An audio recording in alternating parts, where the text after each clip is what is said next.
Assalamualaikum warahmatullahi wabarakatuh. Pemirsa, telah hadir bersama saya Dr. Hamid Fahmi Zarkashi. Beliau saat ini adalah pembantu rektor 3 Institut Studi Islam Darussalam Gontor Ponorogo. Dalam rubrik pemikiran Islam ini, kita sekarang akan mendiskusikan tentang konsep politik dalam Islam. Dr. Hamid, sebenarnya sekarang banyak parpol berlandaskan Islam, ada yang juga parpol yang tidak berlandaskan Islam. Tapi sebelum kita berbicara tentang itu, sebenarnya bagaimana hubungan antara Islam dan politik ini seperti apa? Saya rasa pertanyaannya tidak begitu. Bagaimana sebenarnya posisi negara di dalam Islam? Nah, Islam adalah agama yang mengandung di dalamnya aspek individual dan aspek sosial. Nah, negara itu adalah bagian dari aspek sosial di dalam kehidupan beragama di dalam Islam. Ketika orang harus menjalankan Islam, dia akan menyangkut persoalan publik. Di antara masalah publik itu adalah negara. Jadi tidak bisa kita letakkan agama dan negara di satu sisi, atau negara di satu sisi, agama di satu sisi. Saya rasa kita pertanyaannya bagaimana sebenarnya konsep negara di dalam Islam? Ya. Gimana kalau begitu?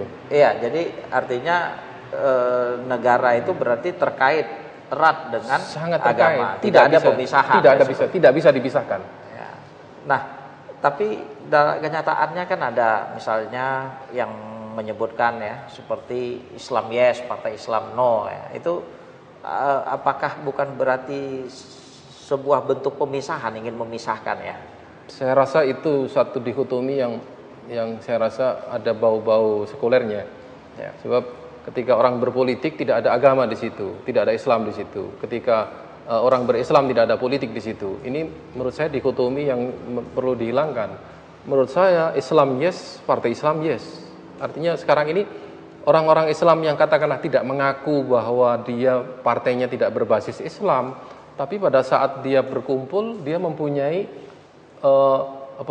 dimulai pertemuannya dengan baca Quran. Ya, tapi ada yang komentar ya di masyarakat kadang-kadang partainya Islam tetapi kemudian justru begitu mengecewakan gitu. Jadi bukankah agama itu begitu suci dan mulia sementara politik ini penuh dengan yang kotor, yang tidak baik ya, di situ adalah fitnah lain sebagainya. Khawatirnya nanti agama itu masuk ke dalam politik, agama itu menjadi terkotorin.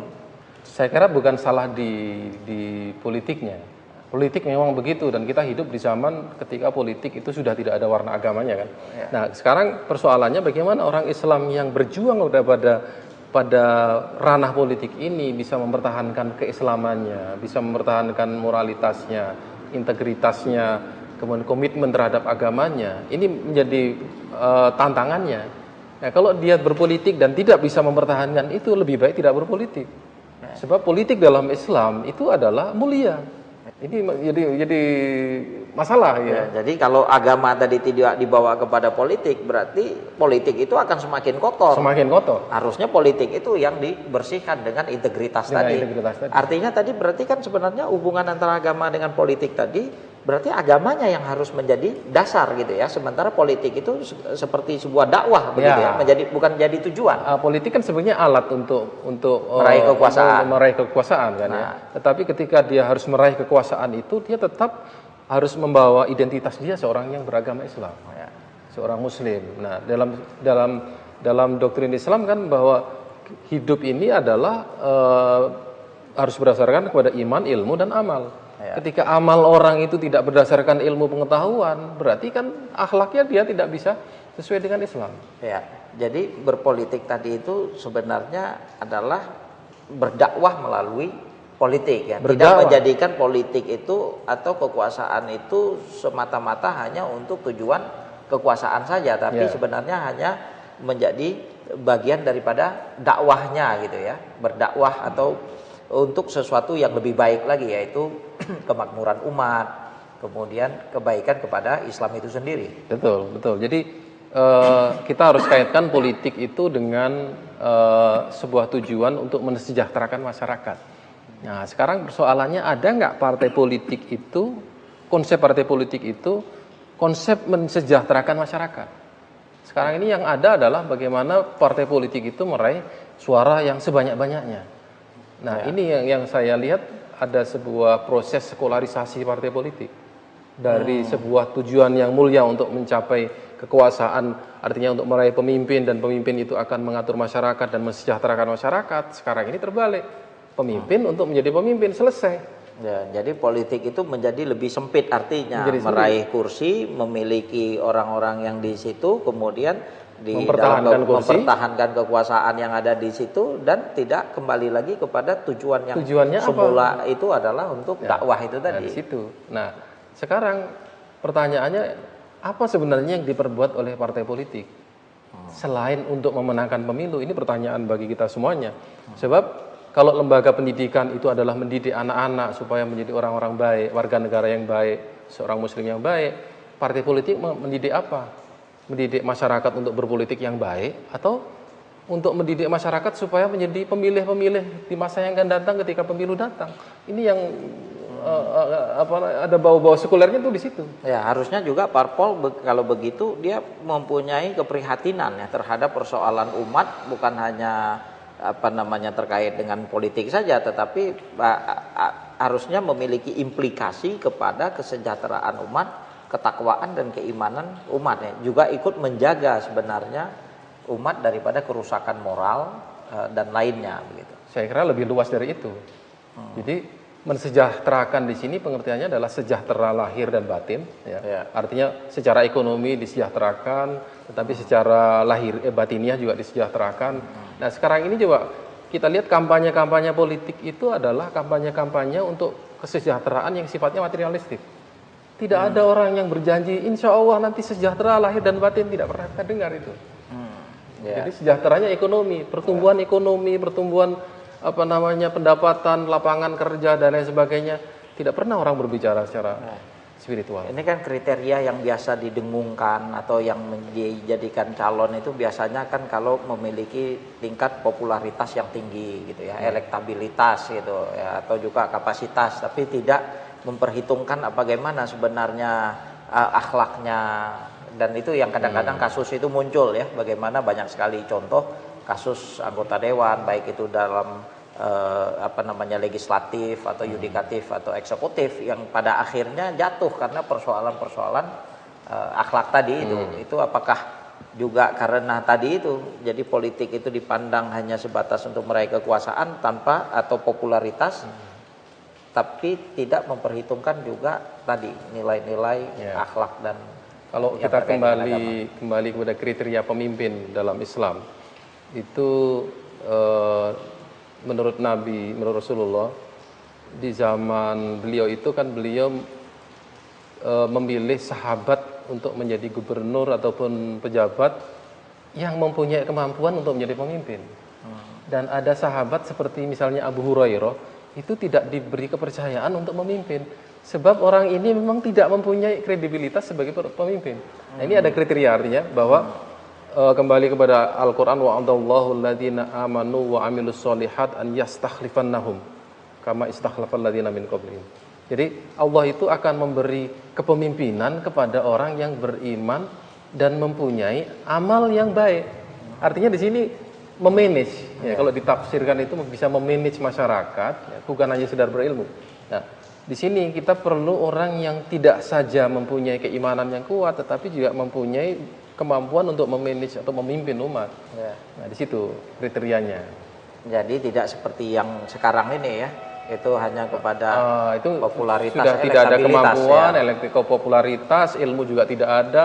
Ya, artinya yang ada hanyalah orang-orang yang duduk di situ yang kemudian menikmati kekuasaan, yang ketika dia harus menyelesaikan persoalan umat tidak keluar dari pikiran-pikirannya. Menurut Dr. Hamid, bagaimana seharusnya parpol dalam perspektif Islam itu? Pertama, saya melihat ini karena sebuah kelompok ya. Kelompok adalah komunitas. Komunitas itu harus mempunyai sebuah proses pendidikan. Nah, bagaimana meningkatkan sumber daya manusia melalui kelompok ini. Nah, di sini kelompok ini kan sangat kompleks sekali karena negara itu juga sangat kompleks. Nah, kalau negara yang memikirkan ekonomi, politik, sosial, budaya, agama dan lain sebagainya, maka parpol juga harus memikirkan ini semuanya. kaderisasi di dalam parpol harus sesuai dengan kondisi masyarakat itu. Bukan hanya sekedar orang yang populer dan dipilih masyarakat bisa dijadikan anggota legislatif. Ini celakanya di situ. Ya berbicara sih bisa, tetapi apa yang bukan berbicara di Dewan Perwakilan Rakyat ya, tapi berbicara di depan masyarakat dan melakukan sesuatu di tengah masyarakat, ini yang lebih penting bagi saya. Mungkin bisa dielaborasi lebih dalam itu apa dampak daripada situasi seperti tadi, artinya ketika parpol tidak terlalu memikirkan kepada sesuatu yang lebih makro ya dalam membangun peradaban Islam, kalau kita bicara parpol Islam itu. Tapi kalau hanya sebatas kepada urusan merebut kekuasaan, kursi, kemudian apalagi di situ terjadi barter kepentingan ya, itu apa dampak yang akan dihasilkan dengan situasi seperti itu? Ya akhirnya partai politik hanya sebuah mesin untuk meraih kekuasaan, bukan mesin untuk membangun peradaban Islam atau peradaban yang bisa menjadi rahmat bagi umat. Ya, ini yang terjadi. Nah, seharusnya apa yang dilakukan oleh parpol adalah membuat proyek-proyek pengembangan umat yang dari situ umat berkembang kemudian percaya dengan parpol itu kemudian dia memilih. Bukan karena hanya kampanye sesaat kemudian setelah itu dia memilih, setelah itu selesai, apalagi naudzubillah apabila